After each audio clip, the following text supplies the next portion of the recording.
Ano mas gusto mo sa ano? Halimbawa, meron ka nakita ng isang babae. Sexy. Maganda. Yeah, boy. Tingin mo yung babae na to, ano pa to eh, maputi. Kumbaga tisay. No? Wow. Tapos sa tingin mo, sari-sariwa pa to. Kato, dalagan-dalaga pa to. Oo. Nasa kanya na lahat. Oo. Pero ang problema, sabi niya sa'yo, kasi nag-ano kayo, nag-friends kayo, tapos sabi niya, sige ma-plok-plokan na lang tayo muna. Plok-plokan? Oo, ma-plok-plokan tayo, ma-plok-plok. Oo, mga ganon. Tapos sabi niya sa'yo na, plok-plokin mo ko, pero hindi tayo gagamitin ng helmet. Oh shit! Helmet? Oo, ano gawin mo? Ilalabas na lang. Ilalabas na lang? Na hindi gagamitin ng helmet? Paano pag may sakit yan? Ha? Paano pag may tulo yan? Pag may tulo? Oo. Ayun lang. Bibigyan mo na lang sa tulo o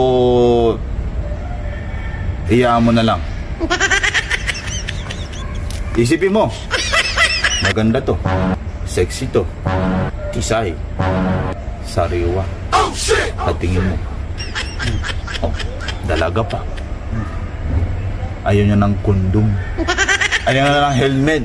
Ayaw yung helmet. Ayaw yung... Aba, ang hirap nun ah. Ha? Mahirap yun ah. Mahirap yun? Eh, ayaw niya ng... Ayaw suota ng helmet eh. Oo. Tapos may ano pala siya. May sakit. Oo. Sabi niya sa'yo, maganda ako. Sexy ako. Tisay ako. Sariwa ako. Ha? Ang problema lang, may sakit ako. May tulo ako. Tapos hindi tayo gagamitin ng helmet. Mahirap. Ikaw ba? Ano gagawin mo dun? Pagbakan talaga ang mangyayari dun. Eh may ano eh. Kantut promas. Oo, ang mangyayari dun. Alam mo, pag may tulo yan, pwede ka naman bumili ng gamot eh. Eh paano pag hindi na magamot? Ang gamot yan. Lahat naman may sakit, may gamot yan eh. Oo. Okay sa isang linggo, yung tulo na yun. Pero yung saya mo, habang buhay na yan.